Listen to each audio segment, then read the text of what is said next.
Hello again, friends and loyal Wolfpack members. Chaos Wolf here, and welcome back to the Wolfpack News Network, where we go and have a look at what's happening around the universe of Elite Dangerous. This time we're going to be having a look at newsletter 134. To start off with, we are going to go and find out a little bit more about the unknown probe. So, on July 18th, Commander Pizzal posted a video with the caption, "Here we are, the unknown probe woke up." No words, just watch. Basically, it's to show you the unknown probe, and so you can hear it and the sounds that it's making. So you can just have a look at it without any ship's overlay or anything and just see what it looks like. Now, after this, excitement levels in the community went through the roof. And people went and did as many experiments and tests on this probe as they possibly could. Canon Research, the guys heading basically the research into the anything alien and unknown, basically managed to decode the messages coming from the unknown probe, and we got a image from it, and it's kind of interesting. It almost looks like a slightly weird radar post with a couple of radar thing with we've got some symbols around it as well, and basically the speculation on what it is continues on the forums and on Reddit. The forums have reached over 500 pages, over closing in on 8,000 comments on these threads, so that's insane. There's no definitive answer being given by Frontier, but they have said that it might be a key. I'm not sure whether the Frontier have said this, but there is an idea that this might be a key of some description. So that's really interesting, and I'm really curious as to what this is going to end up being. I do suspect we're going to be finding out at the very latest by 2.4 by this December, so 3.0. So I'm really curious as to what's going to be happening. But anyway, let's move on. As always, we're going to be having a look at some of the screenshots sent in by the community under the Horizons highlights section, and this first one here is again by Commander Zinde. I'm pretty sure he's had loads of pictures in the newsletters, because I'm pretty sure I've heard that name multiple times. But he posted this picture on Reddit, and it is of a Corvette being landed at a outpost settlement on a planetary surface. So that is absolutely gorgeous. It looks like it's on an ice planet with which is going to be orbiting that gas giant in the background. Next, there is a picture of a poor little thing, as entitled by Commander Shang-Ti. He posted this picture of a small potato planet, I think Frontier likes to call them. The planet's radius is only 289 kilometers, so apparently you can see you can go and see the geographical features from orbit quite easily, so that's not hard at all. Next, Commander Dexter7 found this colourful view of the nebula in LBN 623 when exploring for small worlds expedition locations. You can basically have a look at this and find out more in their Discord channel. If I remember, I will possibly put a link in the video description. If not, just go and check out the newsletter to go and find it out. Next, Sphinx 2K got all up close and personal with some mining equipment on a planetary surface. He does say that these planetary mining rigs even, do look pretty awesome. And I do have to agree with that, they really do look nice. Next, some more changes to the engineers. We are going to get some more blueprint updates. What's going to be happening is they're going to be changing some of the blueprints work and some of the other mechanics around the engineers work. This is going to be coming in patch 2.1.05, and it's basically in response to feedback from the community. So Frontier says thank you for that, guys.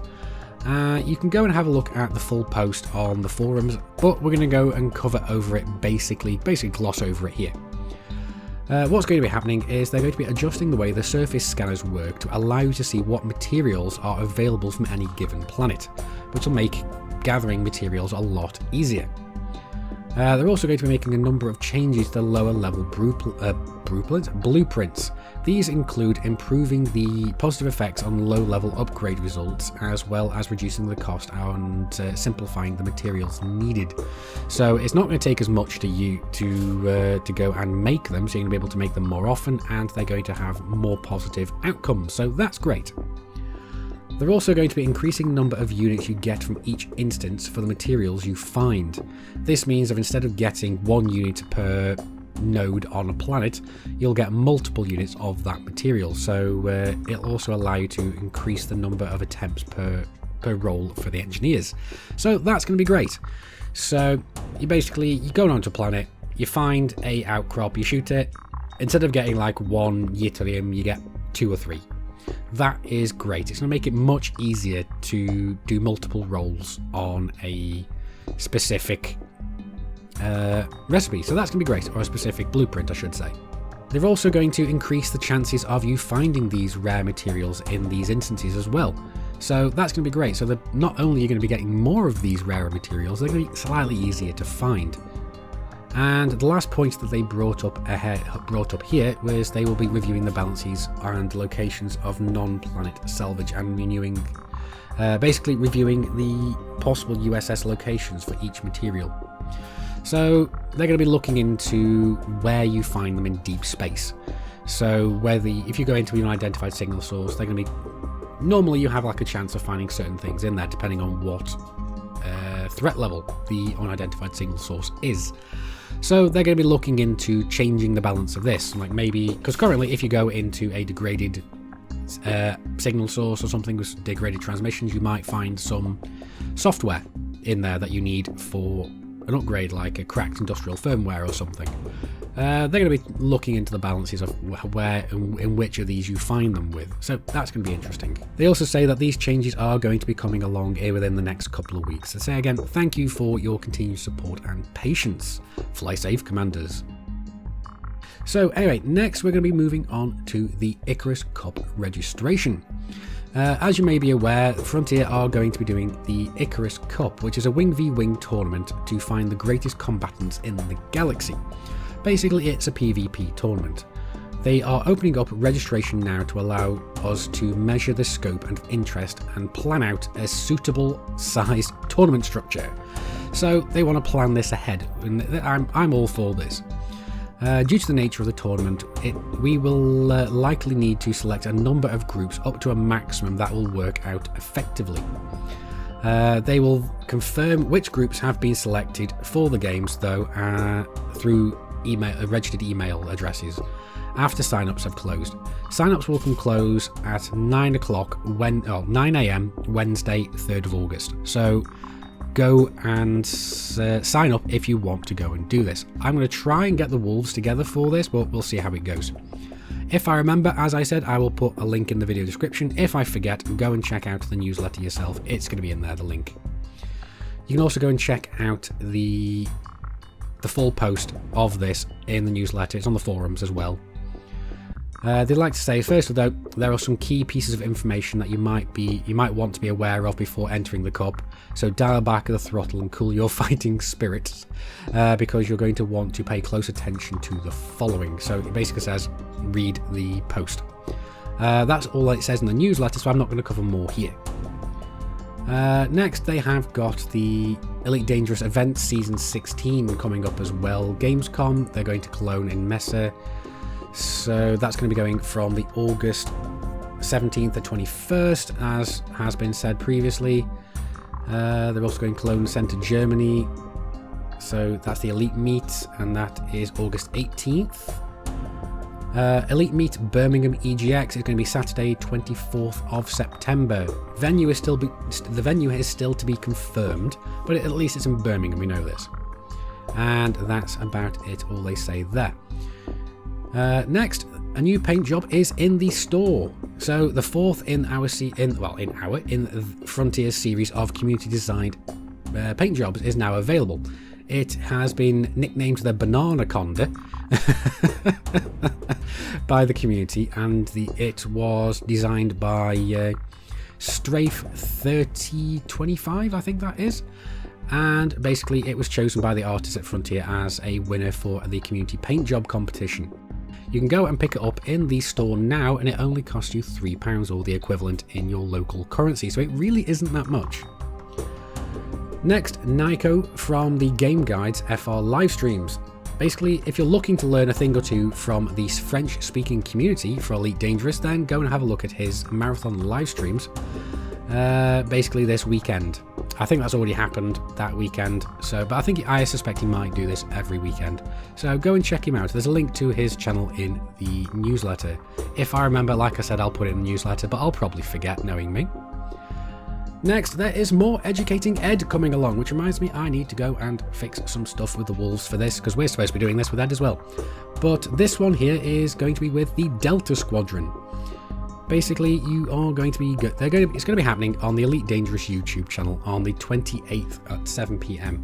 So that is tomorrow of me recording this, or possibly today for you watching this, so we'll see. It's going to be 7 PM BST, and he joins the Delta Squad for the evening. Basically, he says the relatively secret group have remained tight-lipped at what they are planning, what they have planned for the intern. But we do know that they've been watching the previous episodes of Educating Ed, and they're going to make it fun for him, I suppose. So let's go and see what happens. Okay, so we're going to go have a look at the Galnet Focus now. And the first bit on this is, again, to do with the unknown probes. Basically, a commander by the name of Rizel72 has discovered that the so-called unknown probes can emit an electromagnetic pulse, which is capable of temporarily incapacitating starships, so that's not great. It was subsequently discovered that sounds produced by the probe contain an encrypted image, which we discussed earlier. Basically, some of which have been interpreted as a description of interstellar bodies. So, we noticed that the unknown artifacts went and scanned ships. Perhaps these unknown probes actually go and scan planets. So that's an interesting thing. Basically, the meaning of the image and the origin and the purpose of the probes remains unclear. So we're not going to know any of this anytime soon, but I do suspect that in the future we'll know basically almost everything that's happening. Moving on. Basically, moving back over to the Rise to Power event. It's now finished, and the EG pilots have won. Those Russian superstars have brought in first place every time, and basically they smashed the competition over the 3 weeks of the main competition, as well as the wildcard event. So, as far as I'm aware, they are one of, if not the first wildcards to win a main event. So, that is great. All power to you guys. Basically, the image shown up is Yuri Grom, the leader of the EG pilots. So I'm looking forward to seeing how he is going to appear in-game and how Frontier go and handle the first player faction in-game. So I'm really curious to see how it goes and works. Next, quickly, just we'll go over these next ones a little bit quickly. Basically, former federal president Jasmina Halsey has been discharged from the Clearwater Clinic psychiatric facility, and the doctors have said that she's fine to go and rejoin the general populace. Although she's thanked the staff at the clinic, she's not stated whether or not she wants to go back into politics or not, which I can't really blame her. Basically, Jax, the owner of Jax Station, has issued an appeal for commodities to repair the beleaguered spaceport.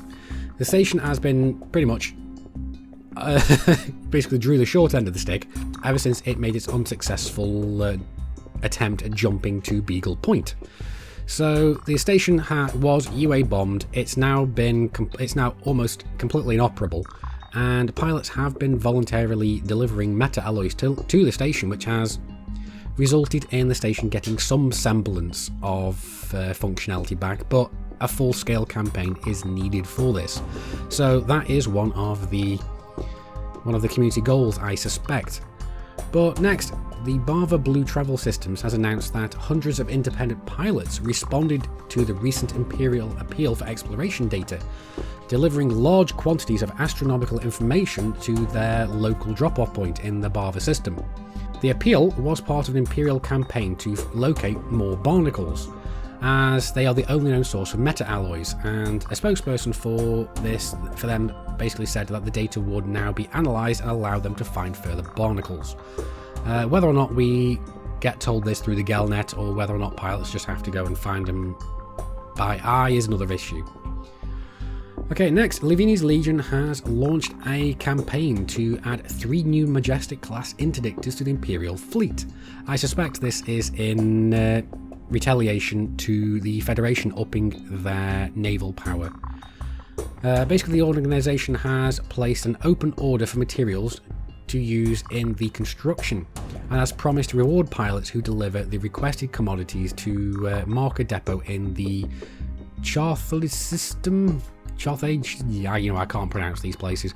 Go and check the news later out if you want to go and see the name of the system, but I suspect it is actually on a community goal, so you'll probably be able to see it in game currently.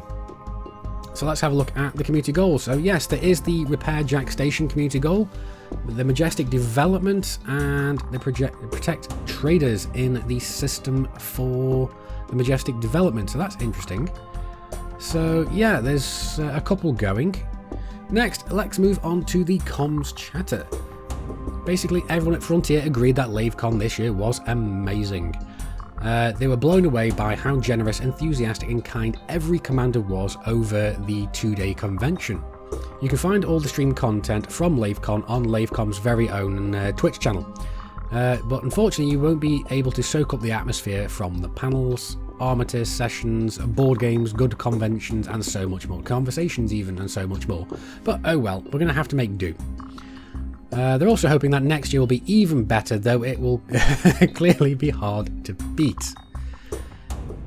Next, Commander Novocaine posted this beautiful cinematic trailer about exploration titled The Great Escape. Now, I'm not sure if this is going to show up in the video or not, but I'll try and, if it doesn't, I'll put a link in the video description. And lastly, but by certainly no means leastly, Commander Marcus Serrat, I think that is, of Hyperion Star Alliance, writes to us this week about a fellow commander's passing. Oh, that's not great. This week was the commander's birthday. They travelled 90 light years from their home system of Hyperion to a planet named in commemoration of him, Dorling Rest. This is a tribute video to the now silent commander.